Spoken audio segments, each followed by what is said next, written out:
Hello, welcome to CEAZOR Snack Sandwich. Today we're taking a look at Kanpeki. Now Kanpeki is a lending borrowing platform. However, it's very different than anything I've seen before and it's very interesting. There's a lot of cool features inside here. It looks pretty simple when you come to the UI. It's pretty straightforward. It's very easy, user-friendly and so forth. But there's a lot of interesting things like mechanics in the back that make this worth talking about.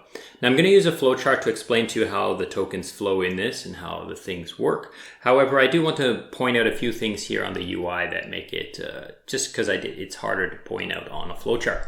Now each of these markets is isolated. So, if you want to borrow or supply or deposit, you want to borrow or lend, your WFTM, it's isolated from the DAI and so forth. So isolated markets as well as isolated individuality. So the interest here is not dependent on utilization and the entire pool. It's dependent on what people decide they want to do. So if we go into the DAI here, you can see I can choose the amount of interest I'm willing to pay. And it's fixed, right? I will pay only this interest. It doesn't change based on what other people do. And also deposit, I can choose the amount of interest I want to charge for my deposit and so forth.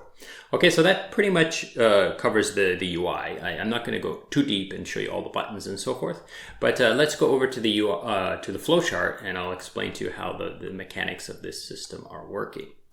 Okay, so here we have Dollar Bill and we have his brother Boosted Bill. Dollar Bill wants to lend his DAI and Boosted Bill wants to borrow the DAI, but he's going to use ETH as collateral, right? So the first thing Bill does is he deposits his DAI into the DAI Kanpeki vault and he selects the interest rate, so between 1 to 3%. He will lock his tokens for 30 days, but when will he get his interest back? It depends on utilization. Like it depends on if people borrow. So he doesn't know how long it's going to take him to get his 2 or 3% that he's selected as his interest rate. Okay. Then we have Boosted Bill. He wants to borrow that, right? So he gives Kanpeki his ETH as collateral and he borrows his DAI and he selects how much he's willing to pay to borrow this. And he must choose between 10 to 30 days as a borrow time. And then there is a small borrowing fee as well. So he will be charged a 1% borrowing fee, okay? So he can choose between 2 to 10%. Like the interest that he's willing to pay on his loan, okay? Now, when it comes time, when this 30 days is almost up, he can come back and repay his debt. So he will pay back the capital plus the interest, right? And then Dollar Bill will be able to, like I said, claim his interest or withdraw his money and his interest, right? And he will also be charged a 10% fee on the interest that he is owed, okay? 10% of the interest, not the entire capital plus interest.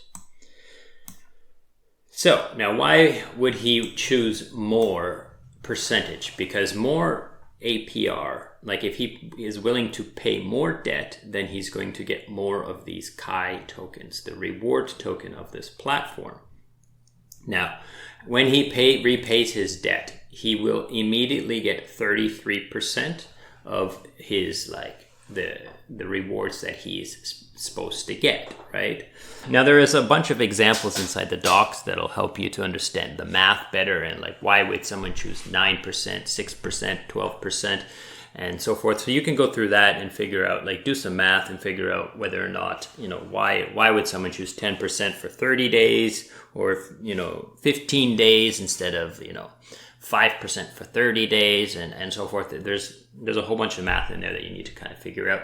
But 33% of it is instantly redeemable. And then the other 66% of these rewards are kind of time locked, right? And there's, again, some math inside there, but, to make it short and simple, the longer your debt and the later you repay. So like if you choose 30 days and you pay tomorrow, then you're not going to get it's going to take longer for you to get your rewards that you're supposed to. But if you choose 30 days and you pay like on the 29th day, then you're going to get your rewards back faster. Okay. So now, borrowing platforms always have the dreaded liquidator, right? So the liquidator is a third party who has got some DAI, and he's going to repay, Boosted Bill's debt, right? And get some of this ETH, right? So he's going to get the amount of ETH required to repay the debt plus 5.5% as an incentive to perform the liquidation. Okay, so what kind of events can cause him to get liquidated? There are two. There is the liquidation ratio, so basically his collateral to his debt value. And you can check the charts because different collateral have different debt to collateral ratio, liquidation ratios. So it would check the liquidation ratio and is it past due? If it's day 31 and Boosted Bill is, in Vegas partying and he forgot about his debt, then the liquidator ninja can pay his debt for him and get this, extra boost of 5.5%.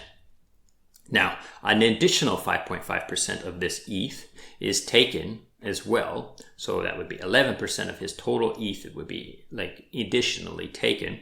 And that 5.5% is used to buy the Kai token and burn the Kai token. So that's liquidations. Now, the Kai token, what does it do? It has two major use cases, okay? So as a borrower, you can stake it into the staking platform and gain many benefits. So the first benefit is you get a 25% reduction of the borrow fee. So this 1% is reduced by 25%. You get an increase from $7,000 to $10,000. So you can borrow more DAI or more tokens. This is US dollar value, right?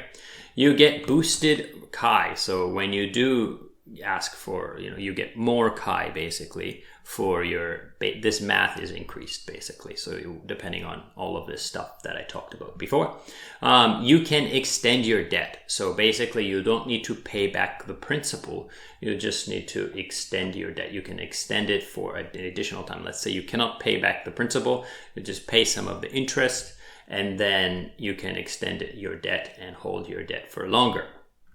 And you get a liquidation. The liquidation ratio here is reduced by 3.5%. Okay, so again, check the charts and you will see what the liquidation ratios are, and those would be reduced by 3.5% if you had staked. Now, if you can't just stake one, it's all based on percentages. Like you have to 1%, basically 1% of the values of different things is how much US dollars worth of this token you need to stake. Sorry.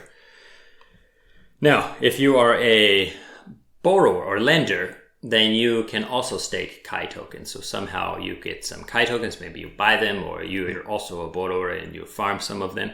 So you have some Kai tokens and you stake them. You get you have this 25% reduction in this interest fee. So this 10% is reduced by 25%. You can increase this 3% up to 10%. Now this is 1% Kai. This is what I was talking about, the 1%. Like if I want to lend 100,000, then I need 10% dollar value of Kai in order to put the 100,000 at 10% interest rate. So in order to really boost this interest rate up, I need to lock Kai as well. So that gives buying pressure because there's no way for these people to get Kai without buying it or becoming a borrower themselves. So the 30-day lock period is also reduced to 21 days based on this 1% as well. And then you have click compound. So basically you can just click, and this interest rate, you don't need to withdraw your capital and gain the interest rate. You can just take this interest that you're due and it will be added right back to your principal lending as well. Now, another thing, these fees, this interest rate fee and this borrow fee, what does the protocol do with these? Is it takes the fees It uses some of it to provide to the liquidity pool, right? So that the liquidators and all of these people can buy the token. And some of it is sent to the burning contract. Now it doesn't say like where, like how much. It doesn't say 50%. So I think maybe there might be some decisions in there. There might be some team decisions. I'm not sure.